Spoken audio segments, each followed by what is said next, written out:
नमस्कार दोस्तों। तो अपन शुरू कर रहे हैं जनसंख्या वाला टॉपिक शुरू कर रहे हैं जो कि अपने सेकंड ग्रेड में आता है और उसमें से दो तीन प्रश्न तो फिक्स है ही अपने आने के। तो मैं कहूँगा कि इस टॉपिक को आप बिल्कुल भी छोड़ के नहीं जाए, क्योंकि ये मुश्किल से मुश्किल उतनी ही देर का टॉपिक है जितनी देर का मेरा वीडियो चलेगा। उसके बाहर कुछ नहीं है, और उससे बाहर जाने लगोगे तो फिर अपने पास चैट जीपीटी भी दुनिया भर का बाहर है। तो यहीं से अपन शुरू करते हैं और उसको छोटे से छोटा रखते हैं। तो सबसे पहले अपन शुरू करते हैं 11 जुलाई से। 11 जुलाई से शुरू करते हैं। 11 जुलाई को अपना क्या होता है, विश्व जनसंख्या दिवस होता है। और 11 जुलाई जब 2025 में विश्व जनसंख्या दिवस अपना मनाया गया, तो इसकी थीम अपन ने क्या रखी, इसकी थीम से अपन को एक तो याद रखना जनसंख्या से, तो जनसंख्या से रिलेटेड कोई बात होगी तो अगर चार ऑप्शन रहेंगे तो अपन उसको वहां से एलिमिनेट कर सकेंगे। तो सबसे पहले इसमें क्या रखना है, जनसंख्या। जनसंख्या बढ़ाएगा कौन, युवा। तो युवा को जनसंख्या बढ़ाने के लिए मोटिवेट करना है।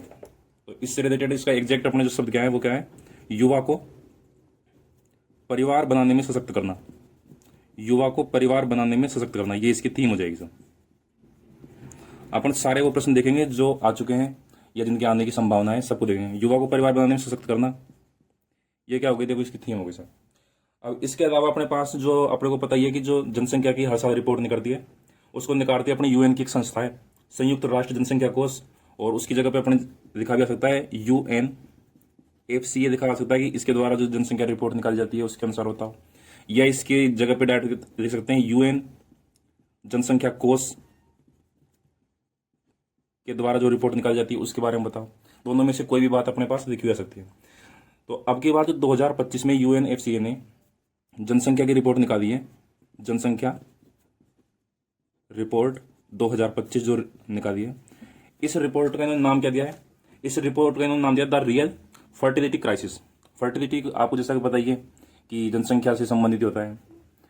अगर कहीं पर अगर फर्टिलिटी ज़्यादा है तो वहाँ पर बच्चे ज़्यादा पैदा हो रहे हैं, तो जनसंख्या से रिलेटेड ही है। तो जनसंख्या रिपोर्ट का नाम क्या हो जाएगा अपने पास, द रियल फर्टिलिटी क्राइसिस। आजकल जो फर्टिलिटी ज़्यादा बढ़ रही है, जनसंख्या तो क्राइसिस ही एक तरीके से, तो उस तरीके से अपने याद रखेंगे। इसने क्या कहा, इसने कहा कि अपने पास 8.26 अरब जनसंख्या है अभी 2025 के अकॉर्डिंग। 8.26 अरब है पूरी दुनिया की। वर्ल्ड की जनसंख्या कितनी है, 8.26 अरब है वर्ल्ड की जनसंख्या। इसने एक चीज अपने को और क्या बताई है, इसने एक चीज अपने को बताई है कि जो देश हैं उन देशों की अपने पास जनसंख्या क्या स्थिति है। तो सबसे पहले अपन देखेंगे कि भारत और चीन, अपने पास दो देश तो अपने को याद रहते हैं, सब दुनिया में कहते हुए रहते हैं कि भारत तो आगे निकल गया चीन से, भारत तो आगे निकल गया। तो सबसे ज्यादा जो जनसंख्या है वो भारत की है, उसके बाद में चीन की, ये सबको याद रहता है। उसके बाद में नॉर्मली अगर 5 देशों तक अपने को याद रखना ही है, उसके बाद में कौन कौन से हैं, तो जैसे अपन पेमेंट करते हैं तो पेमेंट करते हैं यूपीआई को, तो उसको यूपीआई से याद नहीं रखे, अपन याद रखेंगे यूआईपी से, यूआईपी। तो भारत चीन, यू से अपने क्या आ जाएगा यूएसए, आई से अपने पास क्या आ जाएगा इंडोनेशिया, और पी से तो अपने पास कौन आ जाएगा, जिसके अपन पापा जी है, पाकिस्तान। ठीक है, तो यूपीआई याद नहीं रखेंगे, अपन क्या रखेंगे यूआईपी। ये जनसंख्या के आधार पर अपने पास देश हो गए भारत, चीन, यूएसए, इंडोनेशिया और पाकिस्तान। अगर इसके अंदर मोटे मोटे याद रखे तो भारत की इसने कितनी बताई जनसंख्या, 1.46 अरब, और चीन की कितनी बताई इसने, 1.41 अरब। उसके बाद में फिर यूएसए तो अपने पास 40 करोड़ के आसपास पहुंच जाता है, तो वो बहुत पीछे है, कोई कंपटीशन में है ही नहीं अपने तो आसपास ही। इस तरीके से इसको याद रख देंगे।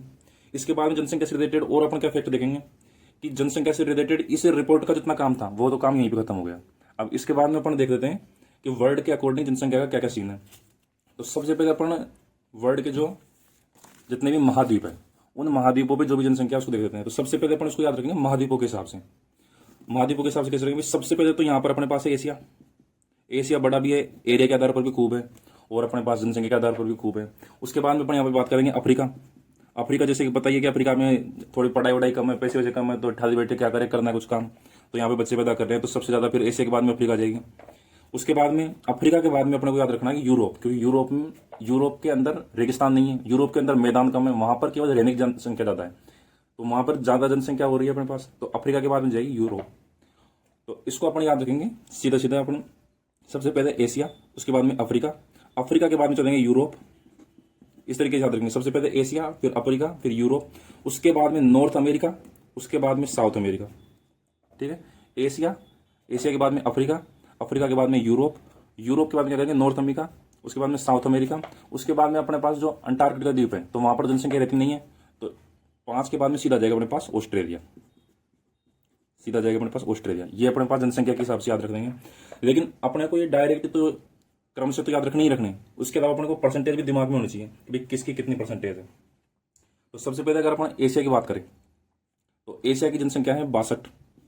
अपन मोटा मोटा याद रखेंगे, एग्जैक्ट अपने को याद रखने की जरूरत नहीं है। तो ये मैंने लिख के तैयार कर दिया ताकि टाइम कम से कम खराब हो। तो एशिया, उसके बाद में अफ्रीका, उसके बाद में यूरोप, उसके बाद में नॉर्थ अमेरिका, साउथ अमेरिका और ऑस्ट्रेलिया, इनकी अपने को परसेंटेज भी याद रखनी है। अब इसका फायदा देखो कैसे मैं बताता हूँ कि सबसे पहले उसने अगर पूछ दिया कि एशिया की जनसंख्या बाकी सभी की जनसंख्या के टोटल से भी अधिक है, तो अपने को पता ही है भाई जब 62 अगर अकेला ही एशिया हो गया तो 100 में से 62 घटाने के बाद में कितने बचेंगे मोटे मोटे पूरे भी, अगर सारे के सारे चल भी जाएंगे तो भी 38 बचेंगे। तो एशिया की जनसंख्या पूरे से हो गई। उसके बाद में अगर वो पूछ दे कि यूरोप और नॉर्थ अमेरिका की टोटल जनसंख्या कितनी होगी, 16। यूरोप और नॉर्थ अमेरिका की जनसंख्या अफ्रीका की जनसंख्या से कम है, तब भी बात सही होगी। वो कह देगी भाई नॉर्थ अमेरिका की और साउथ अमेरिका की जो टोटल जनसंख्या है वो यूरोप की जनसंख्या से अधिक है, तब भी बात सही हो जाएगी। 7 और 5 कितने हो गए, 12, जो कि 9 से ज्यादा ही होगा। तो कैसे भी पूछ सकता है, परसेंटेज को अपने को दिमाग में अपने को एडजस्ट करना है। कैसे इसको सीधे सीधे रखना है। 62, दो तो देखो, दो तो अपने पास 9 वाले हो गए। सबसे पहले 62 तो याद रह जाएगी कि एशिया की सबसे ज्यादा है। उसके बाद में 9 वाले 2 है, 19, 9। उसके बाद में अपने पास विषम संख्या का देखो अवरोही क्रम में 9, 7, 5, उसके बाद 5 के बाद में 0.5। ऑस्ट्रेलिया के ज्यादा अपने को सोचा रहेगा ही नहीं, तो अपन यहाँ पर रख देंगे Asia, Africa, Europe, north America, south America, Australia. अगर यहाँ पे अपन उसको रखेंगे कॉन्टिनेंट के हिसाब से याद रखेंगे, अगर अपने लोकेशन के हिसाब से, तो एशिया अपनी जगह पड़ेगा। एशिया दिमाग में रखेंगे मैप को, एशिया, अफ्रीका, अफ्रीका के बाद में यूरोप, फिर उसके बाद नॉर्थ अमेरिका, फिर साउथ अमेरिका और उसके बाद में ऑस्ट्रेलिया अपने यहाँ पे नीचे पड़ा। ठीक है। उसके बाद में अपन साथ के साथ में अपन एरिया को भी निपटा देते हैं कि कौन सा एरिया के हिसाब से। अब देखो ये अपने एरिया की बात कर देते हैं साथ ही साथ में, हालांकि पॉपुलेशन से रिलेटेड नहीं है लेकिन इससे खूब प्रश्न पूछे गए अपने पास में। जो अपने पास वर्ल्ड ज्योग्राफी का जो पहला पार्ट है, जहाँ पर जो अपने सभी कॉन्टिनेंट के बारे में नॉर्मल प्रश्न पूछे थे, नदी वदी के, तो वहाँ पर एरिया के आधार पर खूब प्रश्न पूछे। तो यहाँ पर अपन याद रखेंगे सबसे पहले एशिया। एशिया अपने को पता ही है कि एशिया सबसे बड़ा देश है, सबसे बड़ा अपने पास महाद्वीप है एशिया, जनसंख्या के आधार पर भी सबसे बड़ा है। सभ्यताओं का पालना अपने इसको कहते हैं क्योंकि यहाँ पर अपने पास सिविलाइज्ड पर्सन है। उसके अलावा मानव जाति का पालना वो कहेंगे अपन अफ्रीका को, अंधा महाद्वीप कहेंगे अफ्रीका को कहेंगे, जहाँ पर एक भी रेगिस्तान नहीं है उसको कहेंगे अपन यूरोप कहेंगे, सबसे ठंडा कहेंगे तो वो कहेंगे अंटार्कटिका को। उसके बाद में सब प्रयोगशाला के लिए जो डेडिकेटेड है वो अंटार्कटिका पर है, क्योंकि सब देशों ने वहां पर प्रयोगशाला बना रखी है, आदमी वहां पर लगभग 0 है, तो इसलिए अपन यहाँ पर जनसंख्या वाले में उसको काउंट नहीं किया है। ठीक है, तो ये सारे अपने पास हो गए। ऑस्ट्रेलिया की बात करेंगे तो ऑस्ट्रेलिया पर अपने पास क्या है कि वहां पर विविधताएं बहुत है। ऑस्ट्रेलिया पर तो विविधताएं बहुत है, तो ऑस्ट्रेलिया पर पेड़ पौधे बहुत है, तो वहां पर ऑस्ट्रेलिया के लिए दिखा सकता है कि भाई अगर वो मैच करवाएगा कि बहुत ज्यादा पेड़ पौधे और जो विविधताएं जहां पर मिलती है वो वाला महाद्वीप कौन सा है, अगर वो मैच करवाएगा तो अद्भुत वनस्पति के लिए, पशुओं के अजायब घर के लिए, इस तरह से नाम अगर पूछे तो वो अपना ऑस्ट्रेलिया होगा। तो इसको अपने दिमाग में रखेंगे, Asia, Africa, north America, south America, Antarctica, Europe और ऑस्ट्रेलिया। ऑस्ट्रेलिया हालांकि महाद्वीप का नाम नहीं है, उसका महाद्वीप का नाम ओशिनिया है, जैसा कि आपको पता ही होगा। लेकिन ऑस्ट्रेलिया के अंदर, ऑस्ट्रेलिया के अलावा ऐसे समझ लो कि ओशिनिया महाद्वीप के अंदर अकेला 50-60% तो ऑस्ट्रेलिया है, बाकी के सारे जोड़ों के, तो उसका नाम ऑस्ट्रेलिया के आधार पर ही है। तो ये अपने एरिया कर दिए 29, 20, 16, 12, 9 से 5, इसको याद रखना अपने को। दो तो 2 वाड़े 2 से शुरू हो रहे ना, 2, 29, 20, 2 वाड़े, एक वाड़े 2 में, फिर 16, 12, उसके बाद में 9 से 5। तो यहाँ पर कैसे भी वो पूछ सकते हैं कि जैसे कि एरिया के आधार पर पूछ रहे हैं कि नॉर्थ अमेरिका और साउथ अमेरिका दोनों का टोटल अफ्रीका से ज्यादा है, तो 16 और 12, 28, 28 ज्यादा 20 है, किसी प्रकार से पूछ सकते हैं। ये अपन को पूरा ऐसे कैसे याद रखना है सीक्वेंस में, जैसे पेपर में प्रश्न आया तो रफ कार्य में अपन पीछे देख लेंगे कि हाँ भाई कौन सा सबसे बड़ा था, Asia, Africa, north America, south America. यहाँ पे देखो दोनों में पॉपुलेशन में भी एशिया फर्स्ट, अफ्रीका पॉपुलेशन में भी सेकंड, एरिया में भी सेकंड। लेकिन यहाँ पर यूरोप आगे निकल गया नॉर्थ अमेरिका, साउथ अमेरिका से, क्योंकि यूरोप महाद्वीप पुराने, साउथ अपने यहाँ पे नॉर्थ अमेरिका जो महाद्वीप है यहाँ पर तो अपने अमेरिकन जो बाद में पहुंचे ब्रिटेन से, तो मेन जनसंख्या का स्रोत कहाँ पे था अपने पास, यूरोप में, तो यूरोप पहले पहुंच गए यहाँ पर। बाकी एशिया अफ्रीका सेम है, उसके बाद में यहाँ पर पहुंच गया यूरोप। यूरोप के बाद में सीक्वेंस देखो, नॉर्थ अमेरिका, साउथ अमेरिका, यहाँ पर भी नॉर्थ अमेरिका, साउथ अमेरिका रह जाएगा। उसके बाद में यहाँ पर बात करेंगे अंटार्कटिका की, तो एरिया में तो अंटार्कटिका की बात करेंगे क्योंकि 9% एरिया देखे बेटा धरती का। लेकिन जैसा कि मैंने बताया कि बर्फ इतनी है वहां पर, तो आदमी के जानवर भी नहीं रह सकते वहां पर, तो आदमी की तो कोई बात होगी नहीं, तो पॉपुलेशन में उसको हटा ही देंगे। 0 पॉपुलेशन है वहां पर, तो केवल वैज्ञानिक ही रहते हैं जो रिसर्च करते हैं, तो पॉपुलेशन में उसको हटा देंगे। नॉर्थ अमेरिका, साउथ अमेरिका के बाद बचा कौन सा, केवल और केवल ऑस्ट्रेलिया। इधर से याद रखेंगे पॉपुलेशन में ऑस्ट्रेलिया इधर से भी नीचे और एरिया में भी नीचे ऑस्ट्रेलिया। इस तरीके से कनेक्ट करके अपन एक साथ याद रखेंगे दोनों को। बाकी इसका पॉपुलेशन से सीधा रिलेशन है नहीं, लेकिन पेपर में आएगा, पेपर वाला थोड़ी पूछेगा किस रिलेशन है। तो आगे देखते हैं। आगे अपन अगर जनसंख्या के आधार पर बात करें तो अपन ने देखा जैसे कि एशिया अकेला ही 62 देके बैठा है, 62% तो एशिया में अकेले में है। फिर अफ्रीका का जो आधा हिस्सा है 0 डिग्री से अगर पूरी धरती को डिवाइड करें तो आधा इसके बीच में से निकल रही है अपने पास, तो कुछ हिस्सा अफ्रीका का भी आएगा। फिर यूरोप पूरा का पूरा अपने पास पड़ा है, इसमें यूरोप 0 डिग्री से ऊपर ही है। तो अगर वो उसको गोलार्ध में अगर अपन डिवाइड करें पूरी पृथ्वी को अगर अपन गोलार्ध में डिवाइड करें तो उत्तरी गोलार्ध 0 डिग्री से, जो 0 डिग्री से ऊपर की तरफ होगा वो होगा उत्तरी गोलार्ध, और नीचे होगा जो दक्षिण गोलार्ध। तो 0 डिग्री से ऊपर वाला है उसके अंदर 90% जनसंख्या रहती है, और नीचे वाले में कितनी रहती है भैया? 10% जनसंख्या रहती है नीचे वाले में। तो इस प्रकार से पूछ ले तो इसमें भी अपन कर देंगे। उसके बाद में अगर अपन बात करें घनत्व की, बात करें डेंसिटी।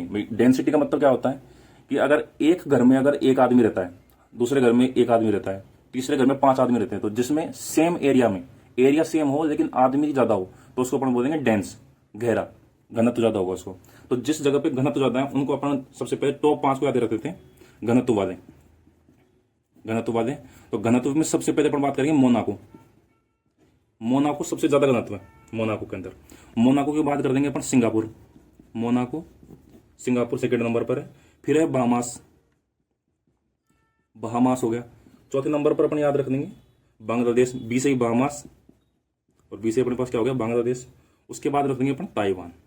ठीक है, ये अपन घनत्व, मैक्सिमम घनत्व, और लगे हाथ में यहीं की यहीं मैक्सिमम घनत्व अपने पास सबसे ज्यादा यूरोप में है, तो यूरोप के मैक्सिमम घनत्व वाला पकड़ देंगे। मैक्सिमम यूरोप घनत्व, जनसंख्या घनत्व, जनसंख्या घनत्व मैक्सिमम इन यूरोप। तो यूरोप में जनसंख्या घनत्व किसमें जाता है? शुरुआत के 2-3 अपन याद रख देते हैं, जैसे कि मोनाको,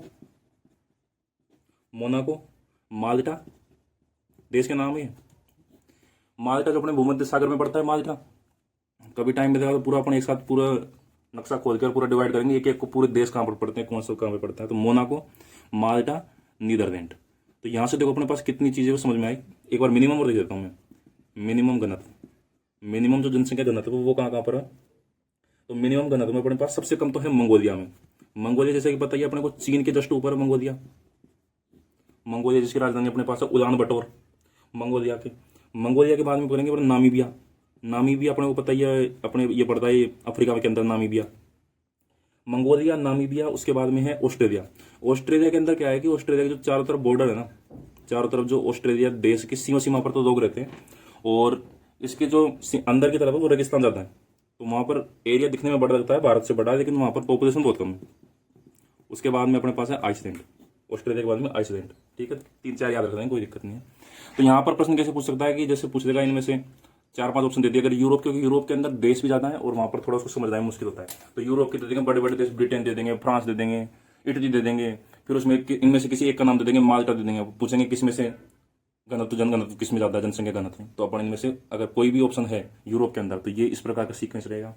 उसके बाद में अपन बात करें जैसे मोनाको यहाँ पर भी है, यूरोप में भी सबसे ज्यादा मोनाको में, और एशिया पूरी धरती पर भी सबसे ज्यादा मोनाको में। मोनाको के बाद सिंगापुर। सिंगापुर अपने को पता है यूरोप अपने एशिया में पड़ता है। अपने इधर भारत के जो नॉर्थ ईस्ट से होकर रोड का भी काम चल रहा है सिंगापुर तक के लिए डायरेक्ट। तो सिंगापुर अपने पास एशिया में। फिर बहामास की बात करेंगे, ये नॉर्थ अमेरिका में। उसके बाद बांग्लादेश दोबारा अपने पास एशिया में आ गया। ताइवान अपने को पता ही है चीन का, उसके साथ झगड़ा चलता रहता है, तो ये भी एशिया में। तो इससे अपने पास क्या क्या निष्कर्ष आए? अगर दुनिया में सबसे ज्यादा पूछे मोनाको, एशिया में पूछ दे तो अपने को पता है जब पूरी दुनिया में ही सिंगापुर फर्स्ट पर है, तो एशिया में तो फर्स्ट पे हो गई। तो एशिया में पूछ रहे तो एशिया वाले सिंगापुर, बांग्लादेश, ताइवान एशिया का सीक्वेंस हो गया। बहामास की बात करें जब पूरी दुनिया में तीसरे नंबर पर है जनसंख्या घनत्व में, तो नॉर्थ अमेरिका के अंदर तो 100% ये फर्स्ट नंबर पे होगा। तो यहाँ पर अपना नॉर्थ अमेरिका का फर्स्ट नंबर यहाँ पे निकल गया। यहाँ पर अपने पास यूरोप का फर्स्ट नंबर निकल गया। यहाँ पर अपने पास एशिया का फर्स्ट नंबर निकल गया जनसंख्या घनत्व के आधार पर। और मिनिमम घनत्व की अगर अपन बात करेंगे तो सबसे कम तो है मंगोलिया का। नॉर्मली ऑस्ट्रेलिया के पूछते हैं क्योंकि ऑस्ट्रेलिया से क्षेत्रफल में बड़ा लगता है, जैसे कि अपने पास भारत से भी इसका बड़ा एरिया है, तो ऑस्ट्रेलिया क्षेत्रफल में बड़ा लगता है, तो नॉर्मली पब्लिक इसको इग्नोर कर देती है कि नहीं इसमें तो जनसंख्या ज्यादा ही होगी।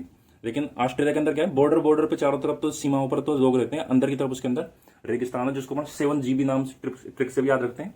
7 से सैंडी गिब्सन, इस तरीके से याद रखते हैं। सैंडी गिब्सन उसके फेमस जो क्या नाम रेगिस्तान भी है। तो ये अपने पास जनगणना की बात करते हैं, यहाँ से भी प्रश्न अपने पास पूछे जाते हैं। उसके बाद में अपन बात करते हैं प्रवासियों की। प्रवासी की वर्ल्ड प्रवास रिपोर्ट अभी जो अपने पास सबसे लेटेस्ट है। तो अब अपन बात करते हैं वर्ल्ड प्रवासन रिपोर्ट की, जो प्रवास के अपने पास डाटा है उसको भी देख लेते हैं वर्ल्ड प्रवासन रिपोर्ट की। और वर्ल्ड प्रवासन रिपोर्ट है ये भी अपने पास 2024 की सबसे लेटेस्ट जो है। इसके अलावा एक जो पॉपुलेशन से रिलेटेड प्रोस्पेरिटी नाम से हो रहे हैं अपने पास एक जो रिपोर्ट आती है, लेकिन उसके अपने को लोड देने की जरूरत नहीं है क्योंकि उसके अंदर एक ही काम की बात है कि भाई क्षेत्रफल के आधार पर कौन कौन से देश है, तो वो सेम टू सेम वही रहेंगे जो मैंने अभी आपको बताया कि सबसे ज्यादा तो भारत का, फिर उसके बाद में भारत के बाद में अपने पास चीन का जनसंख्या के आधार पर, और उसके बाद में UIP याद रखना, UPI याद नहीं रखना, UIP रखना है। U से USA, I से इंडोनेशिया और P से पाकिस्तान। ठीक है, उसके बाद में अपन प्रवासी की बात कर देते हैं। तो प्रवासी टोटल कितने वर्ल्ड प्रवास रिपोर्ट 2024 के अकॉर्डिंग टोटल कितने हैं? तो टोटल है अपने पास भैया 30.4 करोड़। कितने? 30.4 करोड़। 30.4 करोड़। और दुनिया की जो टोटल पॉपुलेशन है उसका कितना परसेंट है अपने पास? 3.7% है टोटल का। ठीक है, ये याद रखेंगे। प्रवासी के ओरिजिन याद रखेंगे कि प्रवासी सबसे ज्यादा आते कहाँ से? तो सबसे ज्यादा प्रवासी आते कहाँ से? तो प्रवासी आते कहाँ से? सबसे ज्यादा प्रवासी आते हैं भाई साहब भारत से। भारत से लोग जाते हैं बाहर। आपको पता ही है कि गांव में देखेंगे तो अपने हर घर, लगभग हर घर में से एक दो तो कोई न कोई, दो घर छोड़ के एक ना एक तो बाहर जाता मिल ही जाएगा। तो सबसे ज्यादा आते कहाँ से? भारत से। भारत के बाद में बुरा हाल है मेक्सिको का, क्योंकि मेक्सिको खुद एक ज्यादा पैसे वाला नहीं है, गरीबी देश है। उसके ऊपर जस्ट ऊपर आपको जैसे नक्शे में पता ही है कि मेक्सिको के जस्ट ऊपर यूएसए के साथ बॉर्डर लगता है। तो भारत के बाद मेक्सिको जाते हैं अमेरिका में पैसे कमाने के लिए। जाते भारत से भी बहुत है अमेरिका में। तो भारत के बाद सबसे ज्यादा जाते कहाँ से? भारत से। उसके बाद में जाते हैं मेक्सिको से, और उसके बाद में जाते हैं रूस से, और उसके बाद में जाते हैं चीन से। ये अपने को 4 देश याद रखने प्रवासी आते कहाँ से? मैक्सिमम प्रवासी आते हैं। और मैक्सिमम प्रवासी जाते कहाँ पर है? उससे पहले अपन देख लेते हैं कि यहाँ पर जो टोटल अपने पास कितने गए? 30 करोड़। 30 करोड़ में से 1.8 करोड़ तो अपने पास भारत से जाते हैं। 1.8 करोड़ तो 1.1 करोड़ जाते हैं मेक्सिको से, और 1 करोड़ लगभग इससे रूस से जाते हैं। 1 करोड़ के आसपास अपने पास रूस से जाते हैं। उसके बाद में अपन बात करते हैं कि प्रवासी सबसे जाते कहाँ पर है? मैक्सिमम प्रवासी जाते कहाँ पर है? ये तो अपन बात करेंगे किस देश से निकल के जाते हैं। देश से निकल के जाएंगे भी तो सही कहीं।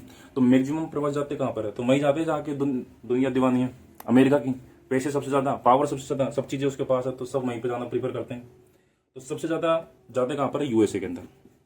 यूएसए के अंदर टोटल जितनी पब्लिक जाती है उसका 5 करोड़। 30 करोड़ में से 5 करोड़ तो केवल और केवल यूएसए में जाते हैं, जो कि लगभग अपने पास 17% यूएसए में। यूएसए के बाद में मेरे लोग कहाँ जाएंगे? तो चीन भी का तो सोचो मत। वहां पर तो आपको पता जैसा कि लोकतंत्र के वहां पर तो कोई सीन है नहीं, तो वहां पर कोई भी पब्लिक नॉर्मली जाना पसंद नहीं करती। तो यूएसए के बाद में कहाँ जाती है? जर्मनी। यूएसए के बाद जाते हैं सेकंड नंबर पर जर्मनी, और उसके बाद में थर्ड नंबर पर सऊदी अरब। पैसे कमाने के ही उद्देश्य से जाते हैं, तो थर्ड नंबर पर जाते हैं सऊदी अरब। ये जो अपन ने 30.4 करोड़ पढ़ा है, इसको अपन को 304 मिलियन भी लिख सकते हैं इस तरीके से, लेकिन अपने को क्या मिलियन में लिख लेते हैं, उसको दिमाग में रहता नहीं आइडिया। तो अपने को अपन जनसंख्या करोड़ों की बात करते हैं तो 30.4 करोड़ है, और 304 ऑप्शन में अपने को ऐसे मिलेगा, कोई सा एक मिलेगा, यानी कि दोनों मिल जाएंगे। तो अपने को 30.4 करोड़ ध्यान रखें मेरे हिसाब से। तो इसके अलावा एक चीज और पूछी गई है, जनसंख्या की जो विकास दर है, जनसंख्या की वृद्धि की जो जनसंख्या वृद्धि विकास सॉरी जनसंख्या वृद्धि दर है वो कहाँ पर ज्यादा है? तो अपन इसको देश के हिसाब से करेंगे तो बहुत कॉम्प्लिकेटेड हो जाएगा, बहुत छोटे छोटे और अलग अलग की रिपोर्ट आती रहती है। हर कोई अपने मन से रिपोर्ट निकाल देता है और उसके अंदर किसी को फर्स्ट किसी को सेकंड कर देते हैं। तो इसको अगर मोटा मोटा अगर अपन देखें तो अपन देख देते हैं मध्य एशिया सबसे पहले। तो मध्य एशिया से पहले मध्य अफ्रीका, अपन इसको सीक्वेंस से याद रख देते हैं। तो सबसे पहले देख देते हैं मध्य अफ्रीका, उसके बाद में याद रख देते हैं मध्य वाला दूसरा कौन सा? मध्य एशिया। मध्य अफ्रीका, एशिया में तो अफ्रीका में क्या अभी भी लोग कम पढ़े लिखे हैं, तो वहां पर जनसंख्या वृद्धि दर अच्छी खासी हो रही है। तो मध्य अफ्रीका दूसरे नंबर पर है, मध्य एशिया। तीसरे नंबर पर बात करेंगे अपन तो दक्षिण एशिया। दक्षिण एशिया तीसरे नंबर पर बात करेंगे, दक्षिण एशिया। और इसके बाद में अपन बात कर देते हैं पूर्वी यूरोप की। पूर्वी यूरोप की, ठीक है। सबसे ज्यादा वृद्धि मध्य अफ्रीका में, उससे ज्यादा वृद्धि दर कहाँ की है? मध्य एशिया की। थर्ड नंबर पर वृद्धि दर किसकी है? दक्षिण एशिया की। और चौथे नंबर पर क्या, इसको तो अपन याद रखेंगे, जहां पर नेगेटिव वृद्धि दर है। नेगेटिव वृद्धि दर केवल पूर्वी यूरोप में ही है। जनसंख्या वृद्धि दर कम हो रही है, लगभग जनसंख्या वृद्धि दर कम हो रही है, बढ़ नहीं रही है, कम हो रही है। तो ऐसा केवल और केवल एक ही है, पूर्वी यूरोप। बाकी की सबके अपने पास पॉजिटिव है, इनकी अपने को डाटा याद रखने की जरूरत नहीं है। तो इस प्रकार से अपना पूरा जनसंख्या का टॉपिक खत्म होता है, और मैं उम्मीद करता हूँ कि इससे बाहर कुछ नहीं जाएगा। सारे मैंने जितने भी पेपर में प्रश्न आए हैं वो सब कवर कर दिए। साथ में आपको मैंने जनसंख्या वो एरिया वाला करवा दिया महाद्वीप का, जिससे पूरी पूरी उम्मीद है प्रश्न आने की। ठीक है, बहुत बहुत धन्यवाद।